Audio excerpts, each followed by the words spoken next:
Parshas Vayigash, Tufshin Pei Gimel. In case anybody's wondering where we are tonight, we're not too far from our regular location.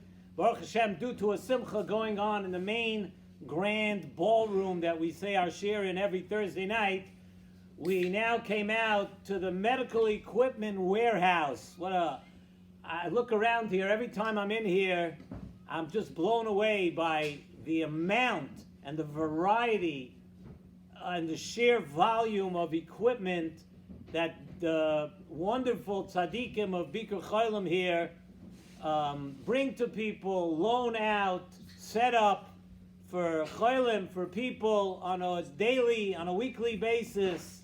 Unbelievable stuff here. So I'm going to try to concentrate on saying the shir, although I'm being distracted by all the chesed going on all around me as we speak. And aside for the beautiful smell of Tayamea, we also, a sight to see, really. Chesed, chesed, chesed. Unbelievable. So now let's talk a little bit about the Parsha, Parshas Vayigash. And our Parsha this week is one of those Parshias where the storyline of the Parsha is, of course, a very, very dramatic one.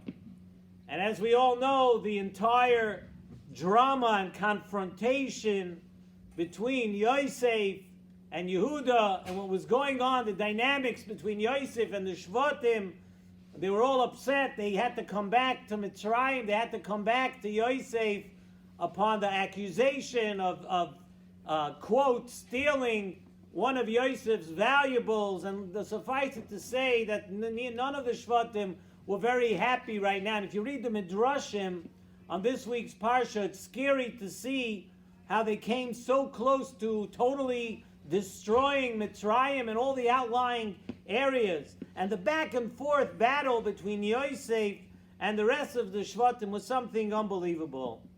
And all of that is now coming to a head in our Parsha. But it goes without saying, and we need to say this before we try to explain any of this, it goes without saying that none of what we see here that's going on can be taken at face value. We always say the Torah is not a storybook, although the storylines are fascinating and interesting. We cannot take anything that's going on in the Parsha, especially this week, at the face value of what it says. And everything is much deeper than the simple words of the psukim as you read through them.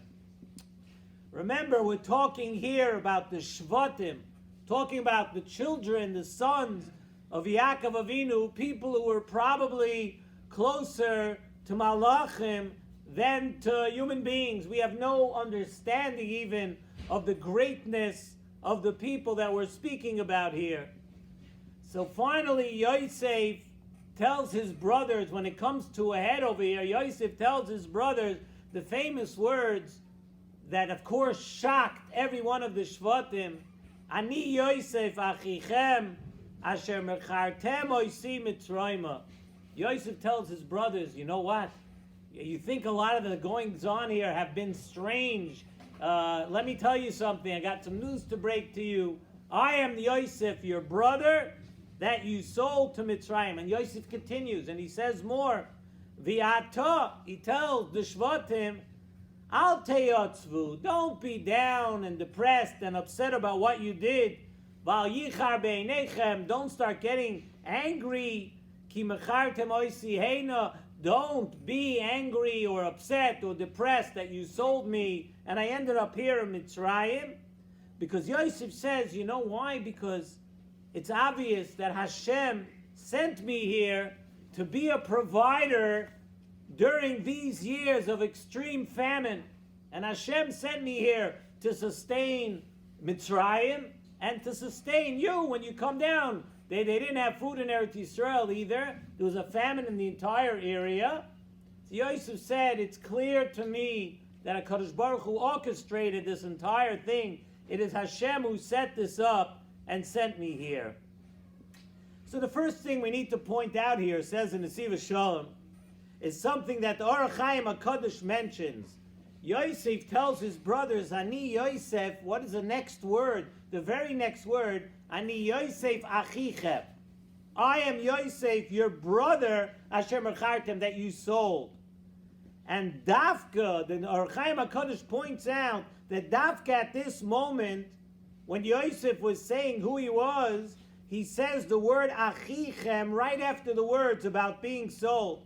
That his brothers should know and they should be aware that Yosef understood, and he's telling them that even at the time of the actual sale, I still felt like I was your brother. So Nesivos Shalom asks a question right away. Come on, is that the way of the Torah? That somebody could take you and strip you of everything that you have and sell you as a slave? And you have to feel like they're your brother. You can't have some feelings of resentment. That's what the Torah wants. What are we saying over here? That Yosef was making sure to tell them, I was your brother at that very moment. Why should they have to feel that? Why should Yosef have to feel that way at that time? He has to feel like a brother. Same also Yosef. Right after that, Yosef, as we said in the pasuk, Yosef says, "Don't be upset. Don't be depressed. Don't be down." The question is obvious. Why not? I mean, what should they feel at this moment? Look what they did. Look what happened to Yosef. Look where Yosef ended up. They were all at his mercy, so they shouldn't be upset. They shouldn't be down about this. I mean, it makes perfect sense. Let them be upset and let them do tshuva. Let them do tshuva right now for what they did, so they should be down about it. Yet Yosef tells them, no, don't worry, you didn't do anything. And even more so, if you look at the end of next week's Parsha, Yosef Mamish says out the words that you all wanted to do bad to me, but Elikim chashava l'toiva. Hashem had other plans. And Yosef was telling them that you planned to hurt me, but Hashem had other plans, and nothing happened, and everything turned out well. So let me ask you another question now. If you plan, let's say, you plan to poison someone. You want to poison them and they should drop dead from what you give them to drink. But by mistake, you give them a beautiful glass of wine. By mistake. And nothing happens. So one second. So now you're fine? Everything's okay? You tried to kill this person. You tried to do something very bad to this person. So because it didn't work out, you're totally innocent. You meant to hurt the person. So Nesivos Shalom explains with a very, very keen insight and a beautiful thought about this entire episode. Nesivos Shalom says that the Torah is telling us here how great the machshavos, the thoughts of Yosef were during the entire episode of his being sold. And because to Yosef was thinking to himself, says in Nesivos Shalom, that it's almost unfathomable that such holy people, such Kedoshim as the Shvatim, would take their own brother, their own flesh and blood, and sell him. To Yosef, that it made absolutely no sense while he was being sold. Such a maisa of achzarias, such a thing, Yosef should take his brothers and actually sell them. Yosef said that can't be the Kedoshim of that I know as my brothers, the Shvatim. That's not possible. So Yosef realized at that point, since it was impossible for his brothers really to do that the entire thing, the fact that he was being sold, that was all being obviously orchestrated by HaKadosh Baruch Hu on all fronts.